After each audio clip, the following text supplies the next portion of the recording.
আসসালামু আলাইকুম ওয়া রাহমাতুল্লাহি ওয়া বারাকাতুহু। আমরা এই মুহূর্তে এমন একটা বাড়িতে এসেছি, যেনাকে আমরা রান্না করা সেহরি ২ বার দিয়েছি, কিন্তু ওনাদের ফ্যামিলির অবস্থা এত খারাপ যে আমরা যে এখানে এসেছি আমাদেরকেই খুব কষ্ট লাগছে। তো আমরা এর আগেই ওনার সাথে যখন ফোনে কথা বলি, তো আমরা ওনাদেরকে অনেক কিছু দিতে চেয়েছিলাম, কিন্তু ওনারা ওই সময় শুধু বলল যে আমাদেরকে আপাতত শুধু রান্না করা খাবার দিলেই হবে। তারপরে আমরা বুঝতে পেরেছি যে রান্না করা খাবার মানে ওনাদের কাছে কিছুই নেই। যদিও আপনারা হয়তো বা দেখতেছেন যে পিছনে পাকা বাড়ি আছে, এরকম থাকতে পারে, কিন্তু মানুষের অর্থনৈতিক অবস্থা কখন খারাপ হয়ে যাবে কেউ জানে না। তো আমি যে পরিবারে এসেছি, ওনার যিনি এই পরিবারের ওনার একটা মেয়ে রয়েছে, মেয়েটা বিবাহিত ছিল, কিন্তু হঠাৎ করে স্বামী স্ত্রীর মধ্যে বনাবরি না হওয়ার কারণে অথবা স্বামীর কোনো অসুবিধার কারণে স্বামী কিন্তু ওনাকে ছেড়ে দিয়েছে। অর্থাৎ এই মুহূর্তে উনি স্বামী ছাড়া। তো উনি কিন্তু এখানে বসে রয়েছেন। ওনার মা অনেক অসুস্থ, এমন অসুস্থ যে ওনার ডান পা নড়াচড়া করতে পারে না, ডান পা ফুলে গিয়েছে। তো ওনাকে ইমার্জেন্সিতে উনি যে রংপুর নিয়ে যাবেন বা কোনো ট্রিটমেন্ট করাবেন, উনি ডক্টরের কাছে পরামর্শ নিয়েছেন।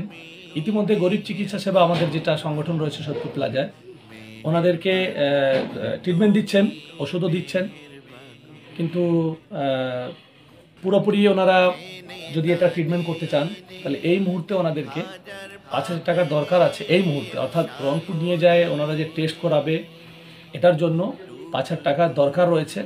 তো আমরা এখন ওনাকে ইনশাআল্লাহ ৫,০০০ টাকা দিব, ৫,০০০ টাকা দিব, কিন্তু এটাতে উনি শুধুমাত্র রংপুর যেয়ে টেস্ট মেস্ট করে আসতে বলতে পারবেন। ট্রিটমেন্ট বাবদ, যেটা ওষুধ বাবদ ওনাদেরকে আরও খরচ লাগতে পারে, এবং ওনার পরিবারে দেখার মতন কেউ নেই, ইনকাম সোর্স নেই।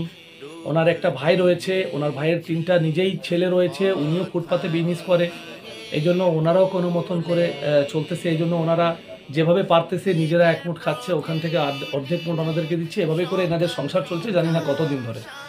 তো আমি অত বিস্তারিত বলবো না। আমরা এই বিষয় নিয়ে আমরা বিভিন্ন সময় আলোচনা করি। এই আলোচনার মাধ্যমে আমার এক বড় ভাই সাজু ভাইকে আমরা এটা বললে উনি আমাদেরকে বললেন যে ঠিক আছে, আপনারা একটু ওনার সাথে দাঁড়ান, আপনারা যান, দরকার হলে ৫,০০০ টাকা আমি দিব। তো আজকে উনি আমাদেরকে ৫,০০০ টাকা দিয়েছেন। আমরা এই ৫,০০০ টাকা ওনাদের হাতে তুলে দিব। ১, ২, ৩, ৪, ৫, ৬, ৭, ৮, ৯, ১০। আপনাকে এই ৫,০০০ টাকা আমরা এই জন্য দিচ্ছি যে আপনি আমাদেরকে বলেছিলেন যে আপনার মায়ের ট্রিটমেন্ট বাবদ আপনাকে স্টার্টিং ৫,০০০ টাকা লাগবে। এই ৫,০০০ টাকা আপনাকে আমি দিলাম। এখন এরপরে আপনারা কিভাবে কি করবেন, মানে এই ৫,০০০ টাকা দিলে কি আপনাদের সমস্ত সমাধান হয়ে যাবে, না আরো কোনো আপনাদের হেল্পের প্রয়োজন আছে? আরো কিছু লাগবে। যাই হোক, তাহলে আপনি এটা ৫,০০০ টাকা দিয়ে আপনি ট্রিটমেন্ট শুরু করবেন, ভালো ট্রিটমেন্ট নেবেন, উন্নত মানের, এবং আপনার মা যেটা খাইতে পছন্দ করে সেটা আপনি খাওয়াবেন। প্রয়োজনে আমরা আপনাকে আবার দেখা করতে আসবো। আমার ফোন নাম্বার আপনার কাছে রয়েছে, আপনারা ফোন দিবেন। গরিব চিকিৎসার নাম্বার রয়েছে, আলাউদ্দিনের নাম্বার রয়েছে, আপনারা ফোন দিবেন। ফোন দিয়ে আপনাদের কষ্টের কথা বলবেন।